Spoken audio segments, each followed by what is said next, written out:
Oui, shalom, shalom à tous les bien-aimés partout où vous êtes. Nous voudrions remercier le Seigneur encore pendant ce temps. Nous les bénissons pour cette occasion. Nous nous excusons pour hier où nous avons eu quand même une difficulté de connexion par rapport à ce que nous vous avions promis de faire. Gloire à toi, nous allons chanter, nous bénissons son nom. Que le Seigneur soit béni. La plus haute étoile, il atteint le plus bas enfer. Les coupables sous son fardeau, Dieu donna son Fils pour vaincre. Il réconcilia son Fils rend, lui pardonna son péché. Pour l'amour de Dieu, combien riche et pur, il est sans mesure et fort. Il endurera sans cesse toujours les chants des saints, des anges. Merci Seigneur. Le temporel va disparaître et que le trône terrestre tombe, même si les hommes refusent de prier et d'invoquer sur le montagne.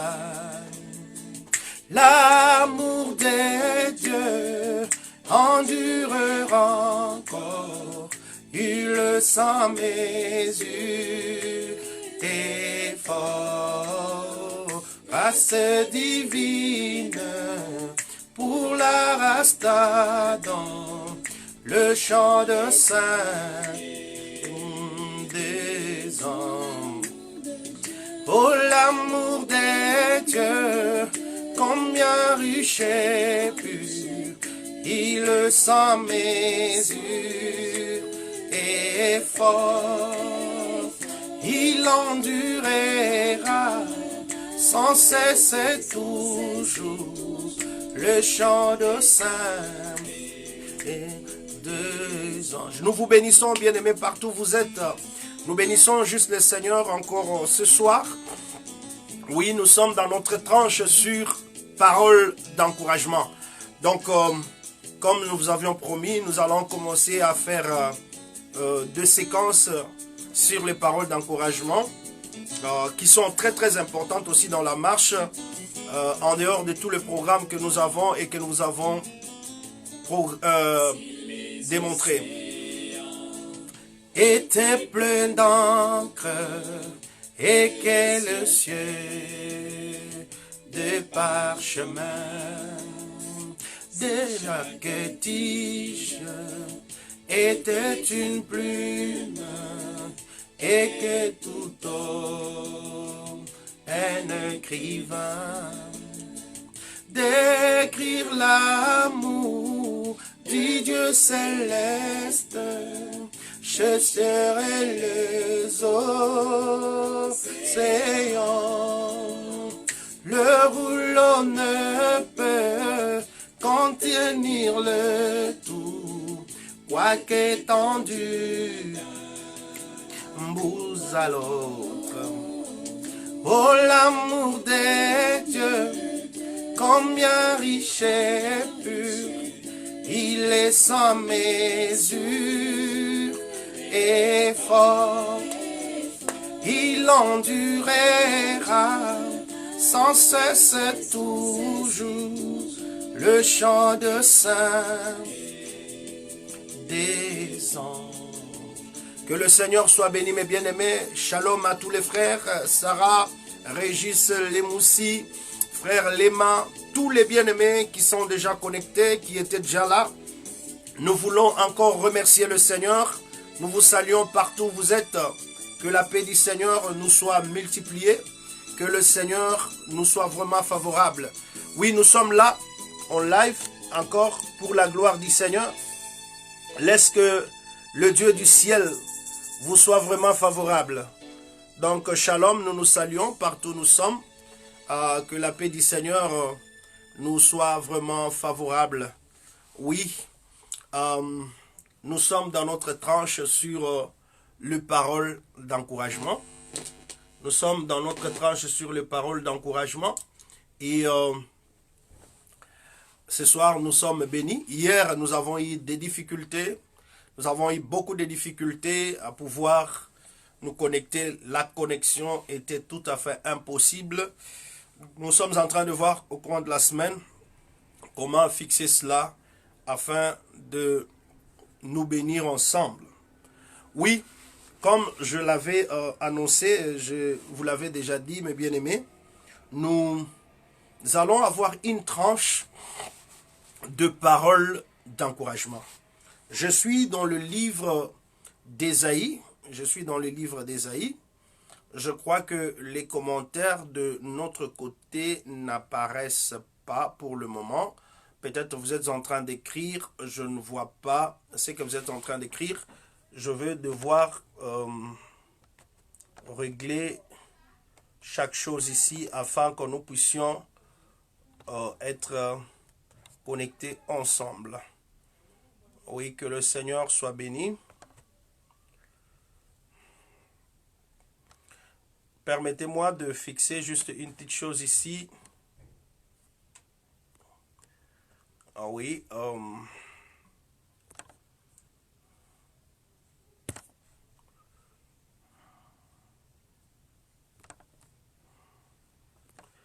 Oui, je ne sais pas. Il y avait fixé notre programme, mais souffrez aujourd'hui que vos commentaires seront peut-être difficiles à ce que je puisse les voir parce que là, j'ai quand même des personnes que je peux voir à partir d'ici, mais vous ne serez pas à mesure d'écrire et que je vous réponde.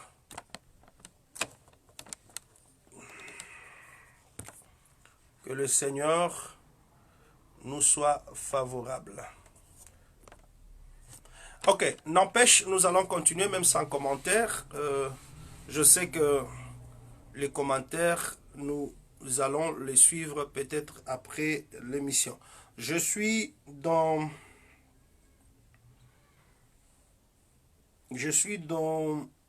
Ésaïe. Je suis dans le livre d'Ésaïe.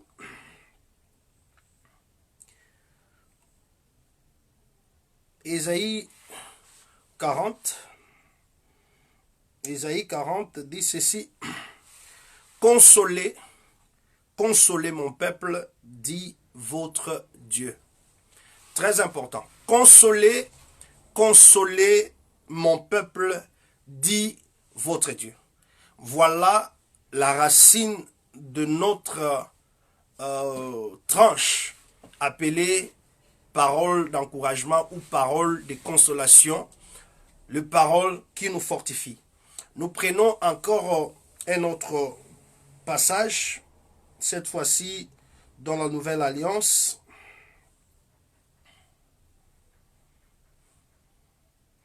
Je suis dans 2 Corinthiens chapitre 13. Oui, 2 Corinthiens chapitre 13 nous dit ceci. Je crois le verset 11.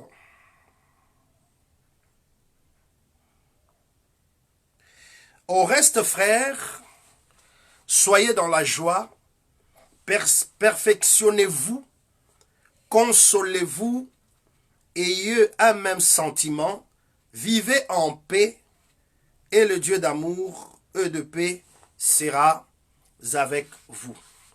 Très très important, mes bien-aimés, les paroles de consolation, les paroles d'encouragement sont très très importantes. Le Seigneur veut qu'on console son peuple et l'apôtre Paul ici nous dit que nous devons nous consoler afin que nous puissions vivre en paix que nous soyons en paix. Et pourquoi les paroles de consolation et à qui ces paroles sont destinées? Je vais encore reprendre un autre témoin. Je vais aller rapidement dans le livre de 1 Thessaloniciens, chapitre 5.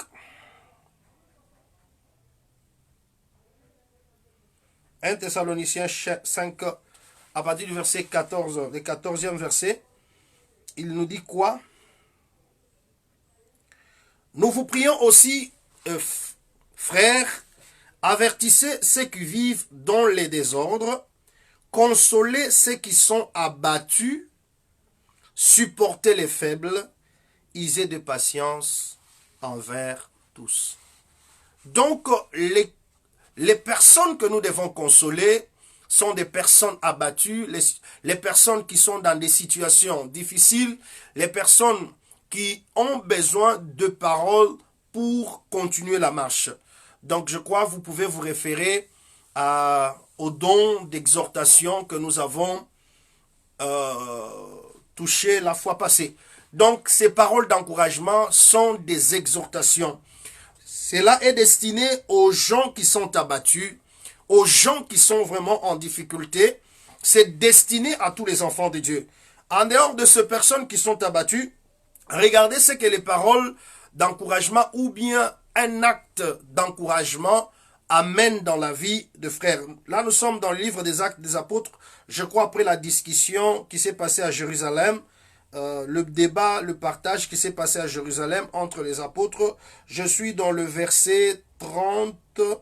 Je peux commencer à partir du verset 30 pour une très bonne compréhension. Qu'est-ce que nous voyons là-bas? Il est dit, eux donc, ayant pris congé de l'église, allèrent à Antioche, où ils remirent la lettre à la multitude assemblée. Après l'avoir lu, les frères furent réjouis de l'encouragement qu'elle leur apportait. J'aime bien ça. On va souligner vraiment le verset 31. Il est très important. Après l'avoir lu, les frères furent réjouis de l'encouragement qu'elle leur apportait. La lettre est venue les encourager, les soutenir, les fortifier, parce qu'ils étaient dans des problèmes, ils étaient dans des troubles, et les gens les avaient troublés. Les apôtres ont jugé bon d'envoyer des bien-aimés. Quels étaient les bien-aimés qui étaient envoyés là-bas? Il y avait Jude, au verset 32, il y avait Jude et Silas, qui étaient eux-mêmes prophètes, les exhortèrent et les fortifièrent par plusieurs discours. Donc, les discours que je vais commencer à voir pendant ces temps va axer sur les encouragements, sur la fortification. Que Dieu vous bénisse, ma sœur Nathalie, mon frère David, tous les bien-aimés qui êtes là avec nous, ma sœur Esther. Je crois que nous avons un petit problème avec nos commentaires.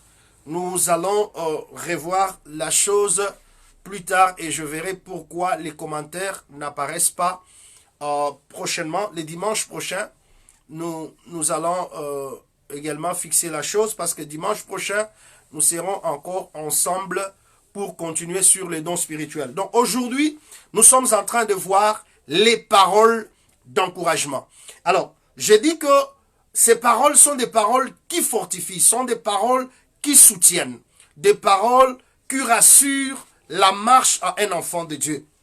C'est très important que nous soyons consolés, que nous soyons fortifiés au travers des paroles. Les situations dans lesquelles nous sommes demandent des paroles d'encouragement. C'est ainsi que nous allons commencer à voir certains tableaux dans la marche pour nous encourager. Aujourd'hui, nous avons préparé le livre de 2 Rois, chapitre 13. Dans le livre de 2 Rois, chapitre 13, nous allons remarquer la mort du prophète. Le prophète Élisée étant mort, il sera enterré. Une année plus tard, quelque chose va se passer. Nous sommes au verset 30, au verset 20, allais-je dire, 13, 20. il est dit ceci, Élisée mourut et on l'enterra. L'année suivante, de troupes de Moabites pénétrèrent dans le pays. Et comme on enterrait un homme, voici on aperçut une de ces troupes et l'on jeta l'homme dans le sépulcre d'Élisée. L'homme alla toucher les os d'Élisée et il reprit vie et s'éleva sur ses pieds. Que le Seigneur soit béni. Une très très bonne pensée qui a beaucoup de profondeur à l'intérieur, mais moi je vais marcher avec l'encouragement ici. Très cher bien-aimé, il y avait un homme tel que toi et moi nous sommes, qui était mort, qui avait aussi des membres de sa famille, qui avaient des gens qui le connaissaient. L'on a choisi d'aller l'enterrer parce qu'il était mort. Qu'est-ce que les hommes peuvent faire? Ce n'est que d'aller t'enterrer, parce que quand tu es mort, malgré l'amour que nous pouvons avoir pour une personne, lorsque cette personne meurt, cet amour va nous amener à aller seulement l'enterrer. Donc, à moins qu'il y ait un miracle qui va se faire, quelqu'un qui va s'élever et qui va ressusciter les morts. Pour son cas, il n'y avait pas le cas de résurrection. Bien aimé, on va l'amener pour l'enterrer. Quelque chose va se passer, parce que j'aime bien ceci. Bien aimé, quelque chose va se passer alors qu'on l'enterrait. Une troupe de Moabites va surgir et les gens qui devraient l'enterrer ont eu peur. Ils vont jeter les morts. Bien aimé, ce mouvement de jeter les morts était important pour les morts. Que le Seigneur soit béni. Il y a un bien-aimé donc je crois qu'il faut que j'approuve qu'il y ait des gens dans mon live. Donc je pense que cette option que nous avons prise nous demande peut-être d'ajouter les gens afin qu'ils puissent voir, je ne sais pas, partager, je ne sais pas, mais nous allons continuer. Remarquez bien aimé, remarquez très très bien qu'il va se passer quelque chose, l'on va jeter les morts. Quand on va jeter, parce que quand on va les jeter, il va aller se cogner aux os du prophète qui a été enterré l'an passé. Les os du prophète étaient là dans son sépulcre. C'est qu'on a enterré cet homme à côté du sépulcre d'Élisée. Donc, en les jetant, l'homme est allé se cogner. Il est allé toucher les os du prophète. Et l'homme a repris vie et s'est levé sur ses pieds. Et c'est ici que je vais nous encourager, mes bien-aimés. Il y a d'autres mouvements, il y a d'autres actions qui, au départ, peuvent nous faire mal, peuvent nous blesser quelque part, mais si néanmoins on ne vous rejette pas, on ne vous jette pas, on va vous enterrer. Il y a d'autres circonstances que l'Éternel provoque. Ces bruits, c'était Dieu qui l'a provoqué. Il y a des fois de bruits, de rumeurs qui ont fait que tu sois rejeté. Tu sois jeté. Des fois, il faut accepter, bien-aimé, que tu sois jeté. Lorsque on l'a jeté, je répète encore que c'était important pour lui. C'était bon pour lui. Il fallait qu'on les jette. Parce que sinon on n'allait pas les jeter, on allait l'enterrer. Alors le bruit là était très important. Les circonstances qui arrivent, bien aimés, nous-mêmes nous ne les préméditons pas, nous ne les imposons pas. C'est Dieu qui est le maître des temps et des circonstances. C'est le Seigneur qui a permis que ces bruits arrivent. Que cette troupe moabite arrive au moment où on enterrait cette personne-là. Que cette troupe sorte. Bien aimé, on ne va pas t'enterrer. Ne pense pas que c'est déjà fini. Ne pense pas que ça n'est fini parce que les gens pleuraient, on allait les placer déjà dans la tombe. Mais Dieu a créé un mouvement par les Moabites. Il a utilisé, ces Moabites étaient des païens. C'était des gens qui venaient troubler Israël. Mais pendant ce temps-là, le bruit de ces Moabites était important pour cet homme. Il y a des situations, je te dis, aujourd'hui tu penses être rejeté. Tu penses que tu es abandonné. Mais c'est bon qu'on te rejette. Il est bon qu'on te rejette parce que si on ne te rejette pas, on va t'enterrer. Ce soir, je voudrais te dire une chose. Bénis le Seigneur pour chaque circonstance qui arrive d'abord dans ta vie. Lorsqu'on a jeté cet homme, mes bien-aimés, je me pose une petite question de savoir, quand il s'est tenu sur ses pieds, et quand tu l'es retourné dans la ville, qu'est-ce que les gens ont dit? Qu'est-ce que les gens ont fait? Je me remène dans la vie de cet homme. Je crois que le voyant, il les a dit, merci beaucoup de m'avoir jeté. Non, comment toi tu es venu ici? Non, non, non, non, non. Il était déjà debout. Il pouvait se dire, merci de m'avoir rejeté. Parce que si vous ne m'avez pas rejeté, je ne serais pas ressuscité. Aujourd'hui, bien-aimé, tu es en train de rouler. Mais sache que tu vas toucher les os du véritable prophète et tu vas reprendre vie. Même là où on pense que c'est déjà fini pour toi, là où tu regardes que la situation, non, cette fois-ci, je coule déjà, sache que le Seigneur est avec toi. Je voudrais te dire une chose. Tout rejet n'est pas mauvais. Tout ce que les gens peuvent faire, ils ne le font pas par eux-mêmes. C'est le Seigneur qui est le maître des temps et des circonstances. On pouvait se dire, pourquoi vous m'avez rejeté? Lui pouvait se dire, pourquoi vous m'avez rejeté? Pourquoi vous m'avez jeté? Mais nous, on ne pouvait pas mourir. Regardez, malgré leur amour. Des fois, bien-aimés, nous devons faire plus confiance au Seigneur. Ces gens-là ont eu peur. Lui, il était déjà mort. Et la troupe qui était venue, ils ont eu peur. Ils l'ont jeté.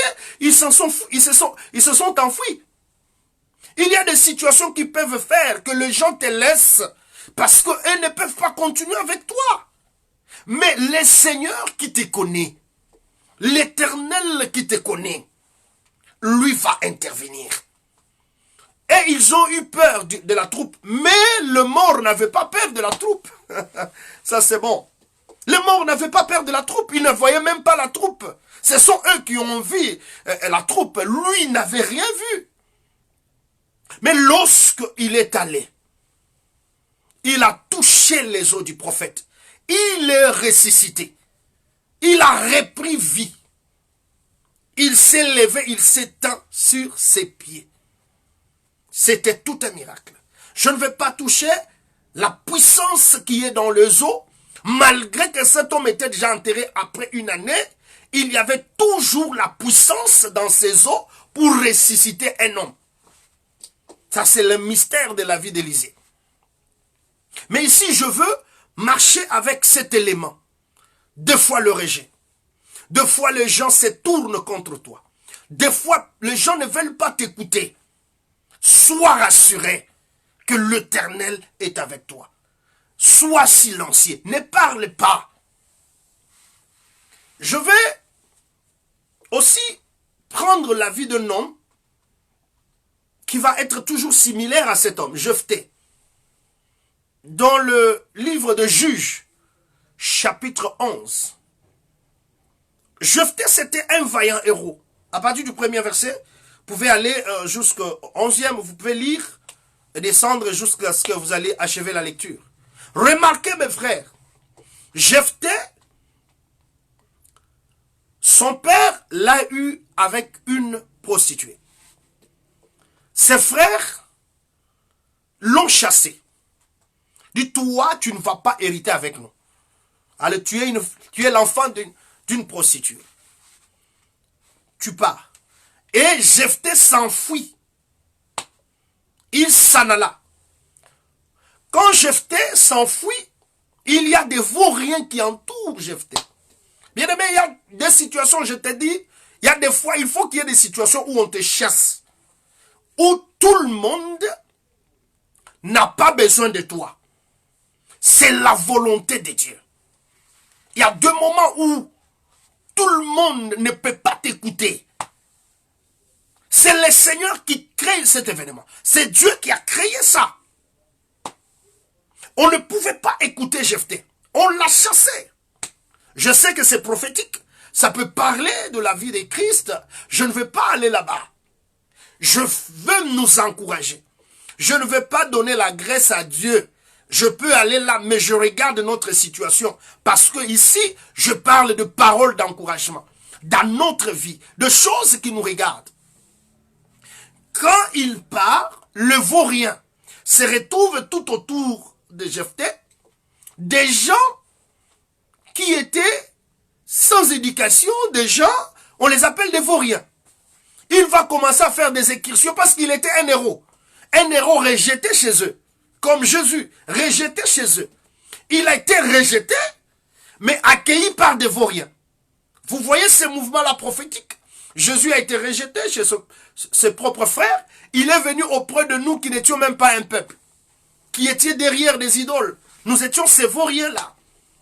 C'est bien que je le dise comme ça, parce que cela est très important. Jésus-Christ a été rejeté comme Jephthé, mais il a été accueilli. Donc, il fallait qu'on rejette à un certain moment Jephthé pour qu'il soit une bénédiction pour un autre peuple.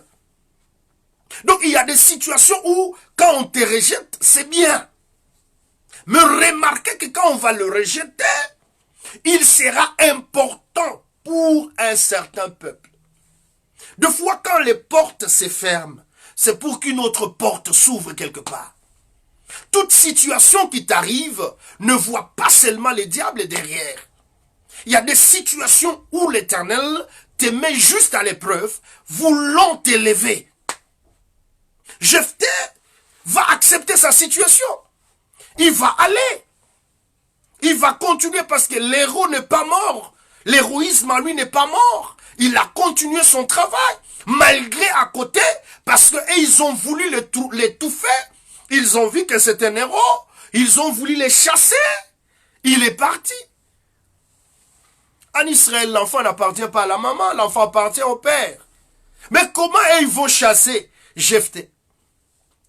Et Jephthé va s'en aller.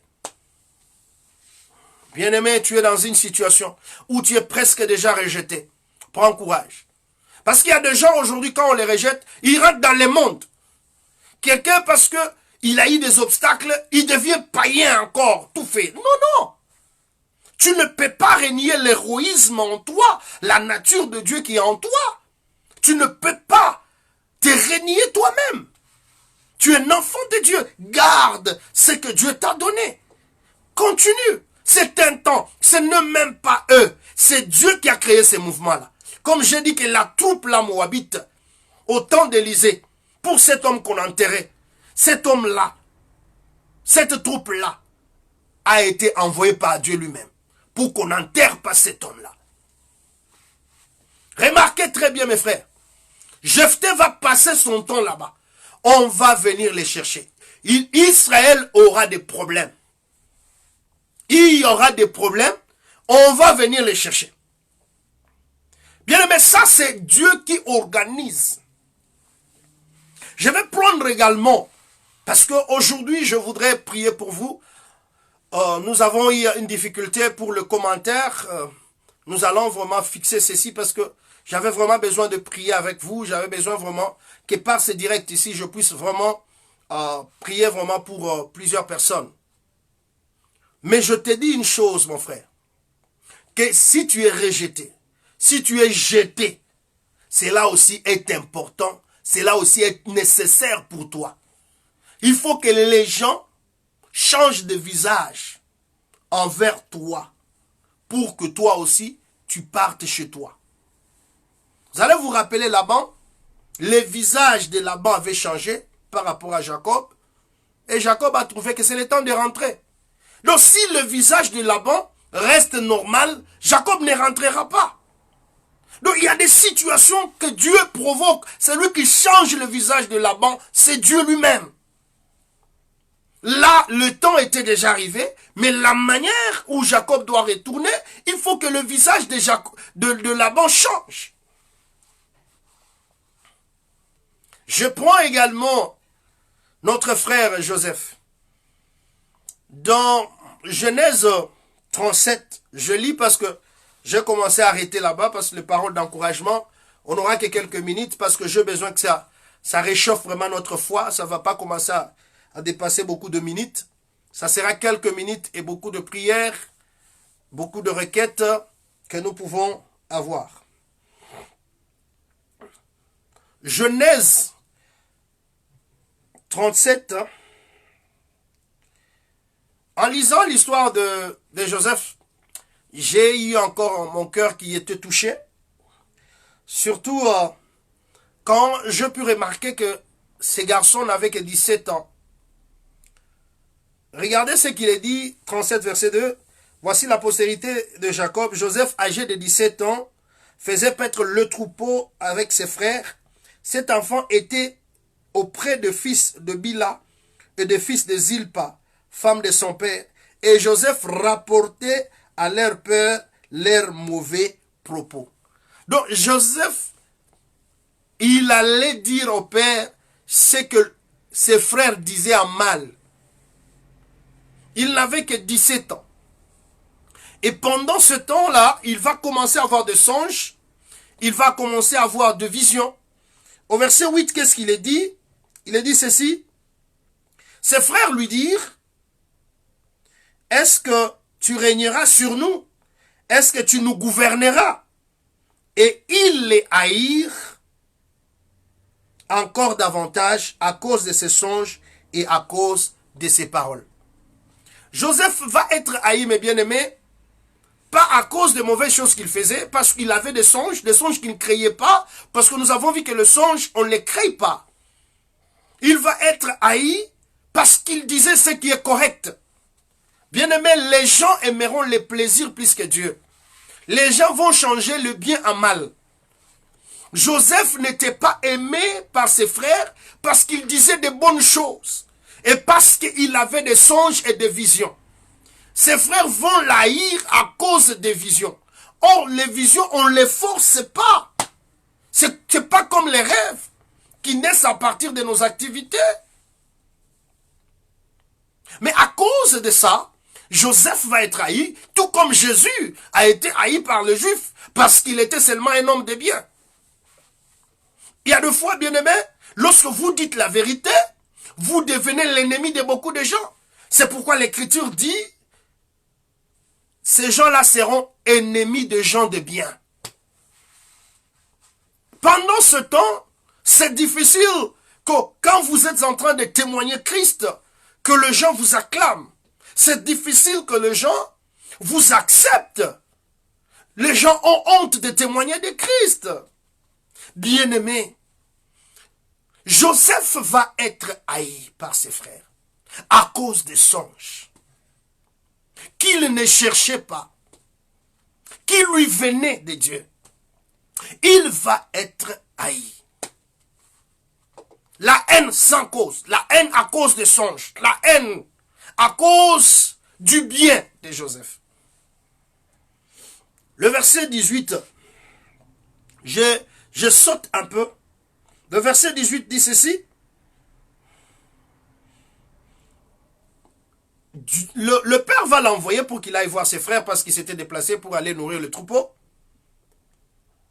Quand ils vont les voir, qu'est-ce qu'il est écrit? Ils les virent de loin et avant qu'il fût près d'eux, ils complotèrent de les faire mourir. Bien-aimé, il y a des fois, les gens veulent tuer ce qui est en toi. Je te dis que tu ne mourras pas. Je te dis que Dieu te protégera. Ils vont projeter de les tuer. En d'autres termes, ils voulaient combattre le dessein de Dieu dans la vie de Joseph. Dieu t'a appelé à atteindre un certain objectif. Je te dis, frère, tu ne mourras pas. Ils vont comploter de le faire mourir.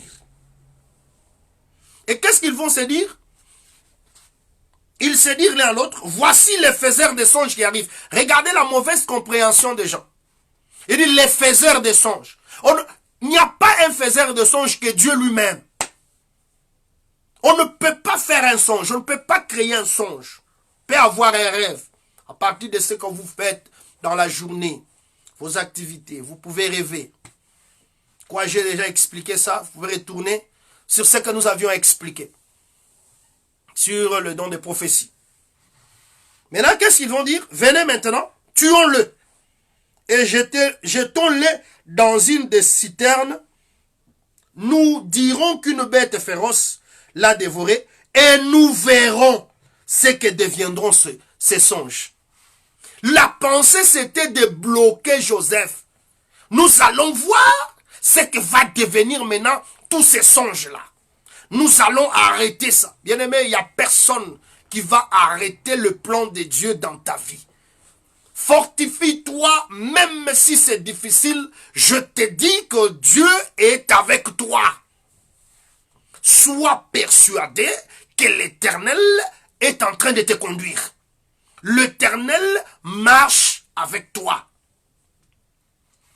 Je sais que c'est difficile. Quand Joseph va arriver, Ribé a entendu ça et il les délivra de leurs mains. Il dit, ne lui tuons pas, ne lui ôtons pas la vie plutôt. Ribé leur dit, ne répandez point de sang, jetez-les dans cette citerne qui est au désert et ne mettez pas la main sur lui. Il avait le dessein de le délivrer de leurs mains pour le faire retourner vers son père. Ça, c'était la pensée des Ribins. Il voulait néanmoins épargner Joseph. Maintenant, le verset 36, qu'est-ce qu'il est dit? Je saute un peu, c'est long. Vous pouvez lire tout, ce sera très très bien dans l'encouragement. Les Madianites les vendirent en Égypte à Potiphar, officier de Pharaon, chef des gardes. Donc ici, Ribé va retourner parce que Judas dit qu'est-ce que nous allons gagner après en tuant notre frère. Vendons-les même à ce marchand des Amalécites. Alors, il y avait les Amalécites et les Madianites. Alors, ils vont le vendre. Ils vont vendre Joseph. Bien aimé, quand les frères de Joseph vendent Joseph, ils croyaient toujours combattre les desseins de Dieu. C'est pourquoi j'ai dit, bien aimé, des fois on va te vendre, des fois on va te livrer, des fois on va te chasser, des fois on va s'opposer à toi, mais sache que les gens qui s'opposent à toi, les gens qui se lèvent contre toi, ils ne se sont pas levés par leur propre chef. C'est le Seigneur qui est le maître des temps et des circonstances. Il élève les gens pour t'amener des fois dans ta destinée. Sois convaincu du Seigneur.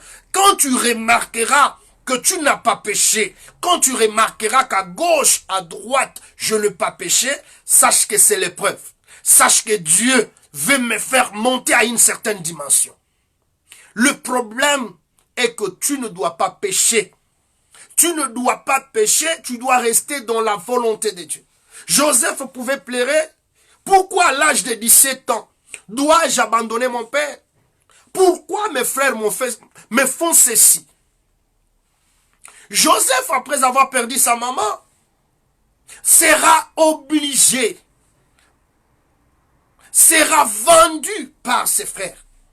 Il va être arraché de l'amour de son père qu'il aimait beaucoup. Son père qui pourvoyait pour lui, il va être chassé. Des fois, il y a des avantages qu'on t'a arraché. Les facilités que tu avais. Des fois, c'est un travail que tu as manqué.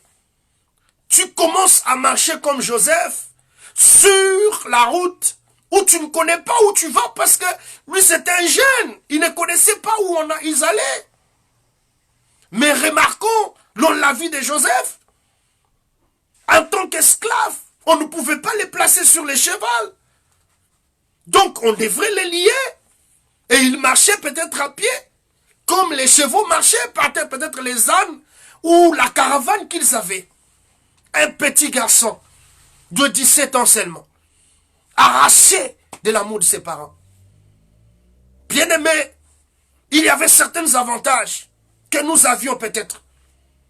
Comme Jephthé, rejeté de sa propre nation, parce que sa mère était une prostituée. Non, tu n'hériteras pas avec nous. Vas-y. Non, on doit te chasser. Comme j'ai dit, cet homme, non, ah non, toi tu es déjà mort, on te jette. Non, on était venu, on t'a aimé quand même. Mais on ne peut pas quand même être tué à cause de toi. Toi tu es déjà mort, reste, nous on s'en va.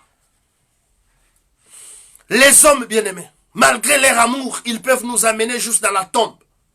Ils ne vont pas être enterrés avec nous. Il faut que nous puissions faire confiance au Seigneur. Fais confiance au Dieu qui t'a appelé. Bien-aimé, même à la dernière minute, l'Éternel s'élèvera. C'est pourquoi Job est en train de dire, je sais que mon Rédempteur s'élèvera le dernier. Il dit, mon œil le verra, pas l'œil d'un autre. Il dit, même quand ma chair se consumerait, Job croyait à la résurrection. Parce que même si sa chair se détruit, il croit que son œil le verra. Quel œil le verra? C'est que Job croyait à la résurrection. Bien-aimé, le Seigneur est avec toi. Contrôle-toi seulement. Lorsque tu marches, tu dois reconnaître que ça c'est une tentation ou ça c'est une épreuve. Ou ça, c'est un péché que j'ai commis. Pourquoi suis-je dans cette situation? Suis-je coupable? Ou c'est le Seigneur qui m'éprouve? Ou c'est le diable qui me tente? Alors, on expliquera un peu ces trois mouvements-là. Dieu aidant. Mais ce soir, ou pendant ce temps bien-aimé où vous me suivez, à n'importe quelle heure que vous êtes là, je vais seulement vous dire une chose. Que Dieu est avec toi. Joseph souffrait. Quand tu arrives dans Genèse 39, arrivé en Égypte au premier verset, on va les vendre à Potiphar. Joseph va croire que quand même, il va quand même passer quand même un peu de temps de repli. Là, Dieu commence à l'élever et la femme de Potiphar s'élève encore. Commence à aimer Joseph. Joseph va commencer à résister. Qu'est-ce qui ne va pas? Je suis quand même ici un travailleur, je suis loin de mon père. Pourquoi cette tentation? Il y a des sœurs, des frères qui vivent une pression terrible dans leur vie. Mais ils craignent le Seigneur. Ils s'attachent encore à Dieu. Jusqu'à tel point, comme vous le savez, la femme de Potiphar, comme les garçons ne m'aiment pas. Je ne sais pas combien, il a fait combien d'années, vous voyez, à 17 ans, le jeune garçon commence à s'ouvrir, comme la jeune fille aussi commence à s'ouvrir. C'était vraiment un homme qui s'est formé déjà là-bas. Et la femme n'a pas tenu, ça c'est un beau gars, je vais la voir. Et le garçon, tel qu'il était là, s'est dit, malgré tout ce qu'il a comme reçu comme gift from God, les dons qu'il a reçus de Dieu, parce que notre corps peut être un don, ce n'est pas pour l'amener dans le péché. La beauté que Dieu nous a donnée, bien-aimés, l'aspect que vous avez ne doit pas vous amener à entrer dans le péché. Non, non. Ainsi, Joseph va se conserver pur, parce qu'Esther aussi était une belle femme, mais elle s'était conservée vierge. Joseph était chaste tel qu'il était là. Il ne connaissait pas de femme. C'était un jeune, trop jeune encore. Il sera amené. Non. Quand il va s'enfuir, les habits vont rester. La femme va dire qu'il a voulu me violer. Comme preuve, voici ses vêtements. Parce que quand vous avez les vêtements de quelqu'un, vous avez la personne. Donc, qu'on ne retrouve pas tes vêtements dans les mains d'une femme. On va t'arrêter. Si on trouve tes vêtements dans les mains d'une femme, malgré tes explications, tu vas être amené en prison. Parce que les vêtements vont témoigner. C'est ton vêtement, oui. Comment il s'est retrouvé ici? Il n'y a même pas à dire. Non, elle va forcer, non, non. Le vêtement est déjà ici. On a amené Joseph. Je crois qu'il va se retrouver en prison et dire, ah Seigneur, toi qui m'as montré toujours toutes ces choses, Là, il était en train de se dire, qu'est-ce qui ne va pas entre ce qu'il voyait et les chemins à parcourir pour qu'il soit le chef de ses frères. Il y avait un temps de persécution. Avant que tu atteignes ta gloire, Dieu pourra te faire passer dans des temps des épreuves pour te tailler, te donner un cœur, te travailler.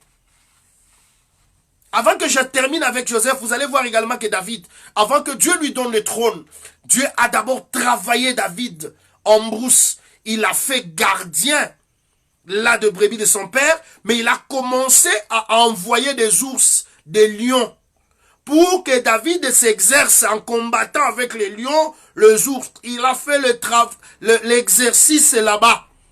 Et maintenant, quand il va se retrouver devant Goliath, David n'exerçait pas encore, il va faire le travail maintenant. Il l'a vu aussi seulement comme un des animaux qu'il tuait. Goliath, c'était aussi un animal. Donc, le Seigneur, avant de lever Joseph, il va le faire passer par des épreuves. Regardez que quand il l'enlève chez ses frères, il est introduit dans la maison de Potiphar. C'est un niveau un peu déjà élevé. Il enlève maintenant là-bas, il l'envoie en prison. Pourquoi la prison de Joseph? Pourquoi la prison de Joseph? C'est pour que Joseph se rapproche du roi. Se rapproche plutôt du roi. Là, il va rencontrer des hommes qui travaillaient avec Pharaon. Et vous savez la suite. Après la suite, où est-ce que Joseph s'est retrouvé? Mais si Joseph peut rentrer dans la maison de Potiphar, va-t-il pas dire à la femme de Potiphar, merci beaucoup d'avoir menti? Parce que si tu n'allais pas mentir, je ne serais pas à ce poste ici. Dieu a utilisé la femme de Potiphar pour faire avancer Joseph. Il faut deux fois qu'on te rejette pour que Dieu t'élève. Fortifie-toi. Combien de fois tu te mets à souffrir toujours dans ton cœur? Tel m'avait fait ceci, tel m'avait fait ceci. Mais s'il ne l'avait pas fait ça, tu ne serais pas à la position que tu es là maintenant. Ne te soucie pas plus de gens, de ce qu'ils t'ont fait. Mais sache que c'est Dieu qui les a utilisés. Ce qu'ils ont fait est mal. Mais cela t'a amené dans ta destinée. Il faudra que de fois on te rejette, qu'on te chasse, qu'on t'abandonne, que tout le monde ne te supporte pas. Il faudra aussi que ça arrive dans ta vie. Mais sois-en sûr, tu es avec l'Éternel. Et l'Éternel ne t'abandonnera pas. Je voudrais dire à une personne ce soir, parce que je termine par là. Prends courage. Regarde tout autour de toi. Contrôle-toi bien. Parce que lorsque tu souffres quelque chose en étant païen, en ayant péché, répands-toi. Ça, c'est Dieu qui te frappe. Répands-toi. Si c'est une tentation, l'Éternel t'en délivrera. Il ne permettra pas que la tentation dépasse tes forces. Si c'est l'épreuve, l'Éternel te soutiendra. Il te donnera la capacité de monter. Parce que lorsque Dieu t'amène dans une épreuve, tu réussiras toujours parce que tu es son enfant. Que le Seigneur nous fasse grâce et que sa paix nous soit multipliée. Je voudrais que ce soir tu pries. Tu laisses un peu tes inquiétudes à côté. Tu as bloqué les gens dans le téléphone. Tu ne parles pas avec les autres. Il m'avait fait ceci en 2014, en 2017, en telle année. Tu retiens les dates. Mais deux fois, ce que ces gens ont fait, ça t'a ramené à ta destinée. Alors, regarde celui qui a provoqué le mouvement des troupes de Moabites. Ne les regarde pas eux. C'était bon qu'on rejette Jésus pour nous. Que les Juifs rejettent Jésus pour qu'il soit une bénédiction pour nous. Des fois, le rejet vient de Dieu. Le rejet est une bonne chose. Et bénis le Seigneur. Des fois, ceux qui t'ont rejeté, ils resteront, ils vont regretter. Pourquoi nous avons fait ça? Non, c'est Dieu. C'est pourquoi vous allez voir Joseph. Après, il va prier bien pour ses frères. Il va leur dire, quand ils vont se retrouver, non, ne pleurez pas. Je sais que c'est Dieu qui a fait. Il m'a précédé seulement ici pour que je puisse vous sauver. Il était le salut de ses propres frères. Frères, si nous commençons à voir les choses comme ça, nous n'aurons pas beaucoup de rancune. Nous n'allons pas garder rancune contre les gens. Nous allons comprendre seulement que les gens sont des acteurs de Dieu. C'est Dieu qui les utilise, c'est Dieu qui les bouge. Soit c'est Satan qui a bougé quelqu'un, mais l'Éternel m'en délivrera toujours. Mais tout ce qui arrivera m'amènera dans ma destinée. Que le Seigneur vous soit favorable. Je suis très désolé de ce que les commentaires n'ont pas pu paraître. Je sais que vous aviez à commenter, beaucoup à commenter. Puisque le Seigneur nous bénisse, je voudrais vous laisser sur cette note en vous disant, ne vous inquiétez plus, ne vous troublez plus encore. Sachez que vous êtes en train d'aller dans votre destinée. Bénissez le Seigneur, glorifiez-le pour son amour, gardez la vie de la sainteté. L'Éternel te soutiendra, l'Éternel t'amènera à ta destinée. Que le Seigneur vous bénisse. C'était votre frère, apôtre Céphas. Parole d'encouragement. Que Dieu vous soit favorable. Nous allons nous voir prochainement, je crois, par rapport à notre programme, nous pouvons nous voir encore le dimanche. Et s'il y a un programme, et que j'ai un programme, il y a une pensée qui monte dans notre cœur, pour la partager avec vous, nous en serons toujours sur Facebook. Je sais que vous nous suivez. Vous saurez que nous sommes là pour nous encourager. Que la paix du Seigneur nous soit multipliée. Shalom et que Dieu vous bénisse.